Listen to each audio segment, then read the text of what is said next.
امروز قراره یه اتفاق خیلی عجیب بیفته، فقط با یه دونه کدو حلوایی. آره دقیقاً یه دونه کدو حلوایی 3 تا غذای فوق خوشمزه درست میکنم که هم شام میشه، هم پیش غذا و هم دسر. قول میدم اگه این ویدیو رو تا آخر ببینی دیگه نگاهت به کدو حلوایی مثل قبل نباشه. اول از همه این کدو حلوایی قشنگ رو آوردم. نکته مهمش اینجاست که همیشه کدو حلوایی رو انتخاب کنید که پوستش سفت باشه و وقتی روش میزنید یه صدای توپر بده. این یعنی کاملا رسیده است. خب بعد از اینکه کدو حلوایی رو با احتیاط از وسط نصف کردم، تخمه ها و اون رشته های داخلش رو کاملا خالی میکنم. بعد از اینکه داخلش رو تمیز کردم، کدو حلوایی رو به چند تا برش باریک تقسیم میکنم و حالا میخوام پوست این برش ها رو جدا کنم. راستی تخمه های کدو حلوایی رو دور نریزید. میتونید با کمی نمک و فلفل و روغن 15 دقیقه داخل فر توست کنید. فوق العاده خوشمزه میشه. خب برای دستور اول 3 قسمت از همین کدو رو برمیدارم. قول میدم این یکی از خوشمزه ترین خورشت های پاییزی بشه. کدوها رو به تکه های نسبتا درشت برش میزنم. حالا چرا درشت؟ چون نمیخوام له بشه. میخوام تیکه هاش داخل غذا معلوم بشه. حالا یه دونه قابلمه میذارم روی حرارت و کمی روغن بهش اضافه میکنم و کدوها رو آروم میریزم داخلش و شروع میکنم به تفت دادن. حواستون باشه که حرارت متوسط باشه. اگه زیاد باشه سطحش میسوزه و مغزش خام میمونه. وقتی آماده شدن از قابلمه خارج میکنم. ببینید چه رنگ طلایی قشنگی گرفته. همین مرحله به تنهایی غذا رو چند برابر خوشمزه میکنه. حالا نوبت 2 تا سینه مرغ که میخوام خوردشون کنم. من همیشه سینه مرغ رو به صورت مکعبی بزرگ خورد میکنم تا زود خشک نشه. میتونید به جای سینه مرغ از گوشت قرمز هم استفاده کنید. فقط زمان پختش فرق میکنه. گوشت قرمز زمان بیشتری برای پخت نیاز داره.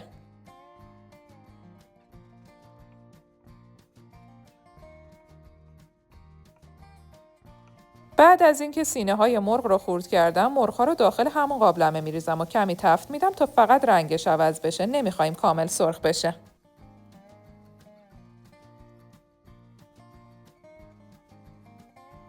تو این فاصله تا مرغ‌ها دارن به آرومی تفت میخورن، یه دونه پیاز رو هم نگینی ریز خورد میکنم. پیاز هرچی ریزتر باشه غذا قشنگتر لعاب میندازه. دوستای مهربونم، باعث افتخار منه که بدونم از کدوم شهر، روستا یا کشور دارید این ویدیو رو تماشا میکنید. حتما داخل کامنت ها برامون بنویسید، چون با عشق میخونم و جواب همه کامنت ها رو میدم. بعد از اینکه پیازها رو خورد کردم، دوباره یه سری به قابلمه میزنم و مرغا رو هم میزنم تا به صورت یک نواخت تفت بخورن و حالا نوبت اینه که پیازهای خورد شده رو هم بهش اضافه کنم و همینطور پیازها رو آروم با مرغا هم میزنم تا پیازها هم سبک بشن.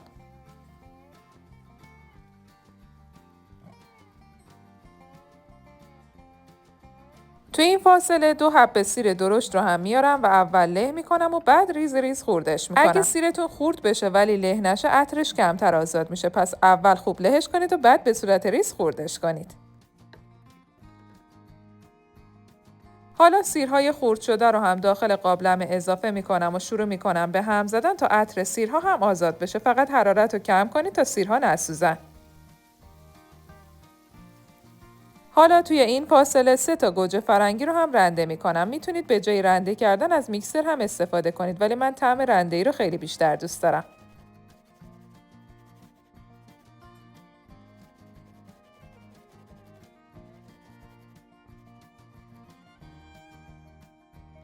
بعد از اینکه گوجه ها رو رنده کردم کنار میذارم. حالا نوبت ادویه هاست. بهش 1 قاشق چایخوری نمک، 1 قاشق چایخوری فلفل سیاه، 1 قاشق چایخوری ادویه مرغ و 1 قاشق چایخوری پاپریکا رو اضافه میکنم و روی حرارت ملایم شروع میکنم به هم زدن تا هم عطر ادویه ها آزاد بشه و هم با بقیه مواد کاملا ترکیب بشه. توی این مرحله 2 قاشق غذاخوری رب گوجه فرنگی رو هم اضافه میکنم که یکی از مهمترین مرحله هاست. رب رو باید خوب تفت بدید تا رنگش باز بشه و بوی خامیش بره. حالا گوجه پوره شده رو هم توی این مرحله اضافه میکنم و شروع میکنم به تفت دادن همراه بقیه مواد تا گوجه ها هم کمی بپزن. بعد از اینکه کمی گوجه ها رو هم زدم، 2 تا 3 پیمون آب رو هم اضافه میکنم و یه همه کوچیک میزنم و اجازه میدم به جوش بیاد و بعد از به جوش اومدن حرارت رو کم میکنم و 25 دقیقه زمان میدم تا بپزه. بعد از 25 دقیقه ببینید چه لعابی انداخته. رنگش رو نگاه کنید. مرغ هم کاملا پخته و نرم شده.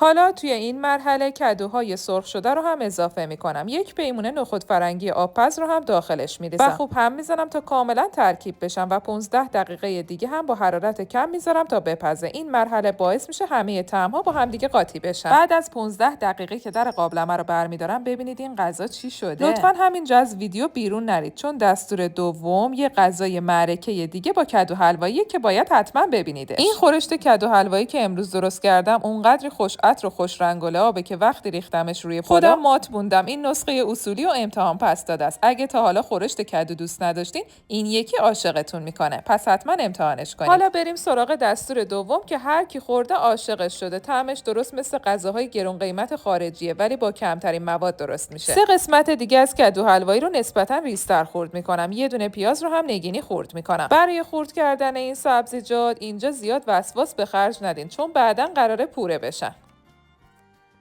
بعد از اینکه سبزیجات رو خرد کردم داخل قابلمه 1 تا 2 قاشق کره میریزم و اجازه میدم تا آب بشه. کره این غذا رو خیلی خوش عطرتر میکنه. بعد از اینکه کره آب شد پیازهای خرد شده رو هم اضافه میکنم و شروع میکنم به تفت دادن تا کمی سبکتر بشن. تو این فاصله تا پیازها دارن به آرومی تفت میخورن 3 عدد هویج کوچیک رو هم حلقه‌ای خرد میکنم. اگه هویجتون بزرگه 2 تا هم کافیه.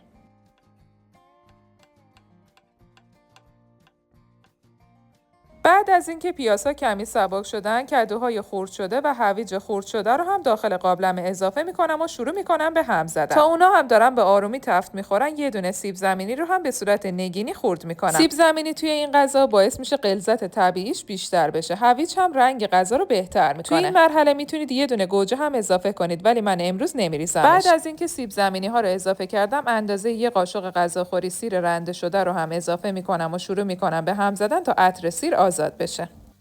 برای ادویه ها بهش 1 قاشق چایخوری نمک، نصف قاشق چایخوری فلفل سیاه، 1 قاشق چایخوری ریحان خشک، 1 قاشق چایخوری ادویه کاری و 1 قاشق چایخوری پاپریکا و 1 قاشق چایخوری دارچین رو بهش اضافه میکنم. بر روی حرارت کم شروع میکنم به هم زدن تا عطر ادویه ها آزاد بشه و با بقیه مواد ترکیب بشن. بعد از هم زدن 2 پیمانه عصاره سبزیجات و 2 پیمانه آب رو بهش اضافه میکنم و هم میزنم و منتظر میمونم تا بجوشه و 40 دقیقه با حرارت کم اجازه میدم تا بپزه. این پخت آهسته باعث میشه هر لقمه مزه دار بشه. 30 دقیقه هم کافیه ولی 40 دقیقه سوپ رو لطیف‌تر میکنه. بعد از 40 دقیقه که سبزیجات کاملا نرم شدن حالا با گوشتکوب برقی همه مواد رو پوره میکنم. اگه میخواید سوپتون خیلی لطیف‌تر بشه میتونید بعد از پوره کردن از صافی ردش کنید. این سوپ از اون سوپ هاست که ظاهرش ساده است ولی طعمش فوق‌العاده عمیقه. هم سبک هم مقویه و هم برای روزای سرد عالیه. تازه برای وقتایی که نمیخوای خیلی زمان بذاری ولی یه چیز خوش رنگ و خوشبو میخوای هم خیلی خوبه. اگه این دو تا دستور رو دوست داشتی دستور سوم شما رو غافلگیر میکنه. پس تا آخر ویدیو با هم بمونید و دستور سوم رو از دست ندید. برای دستور سوم 3 قسمت آخر کدو رو برمی‌دارم و به تیکه‌های بزرگ خرد میکنم و داخل ظرف مخصوص فر میریزم. حالا توی این مرحله نصف پیمون شکر رو هم بهش اضافه میکنم. چند تا تیکه چوب دارچین رو هم داخلش میریزم. اگه وانیل دوست دارید یه کوچولو هم وانیل اضافه کنید. یه قاشق شیره خرما رو هم بهش اضافه میکنم و خوب هم میزنم تا همه مواد با هم دیگه ترکیب بشن. بعد از هم زدن و آغشته شدن کدو به شکر ظرف رو با فویل آلومینیومی میپوشونم و داخل فر 200 درجه به مدت 60 دقیقه میذارم تا بپزه. بعد از 1 ساعت ظرف رو از داخل فر در میارم و فویل آلومینیومی روش رو برمیدارم و کدوها رو داخل ظرف میریزم. ببینید این کدوی خوشمزه چقدر کاراملی شده. شیره داخل ظرف رو ببینید این دقیقاً همون طعم یلداییه. برای سرو کمی از اون شیره داخل ظرف رو روی کدوها میریزم و با گردو و شیره خرما تزیینش میکنم. به نظر من این یکی از خوشمزه ترین دسرهای پاییزی و زمستونی دنیاست که برای شب یلدا هم واقعا عالی میشه اگه درستش کنید. امیدوارم این ویدیو رو دوست داشته باشید و این 3 تا دستور رو حتما تا وقتی فصل کدو هست درست کنید، مخصوصا برای شب یلدا. و لطفا توی کامنت ها بنویسید کدومش بیشتر به دلتون نشست.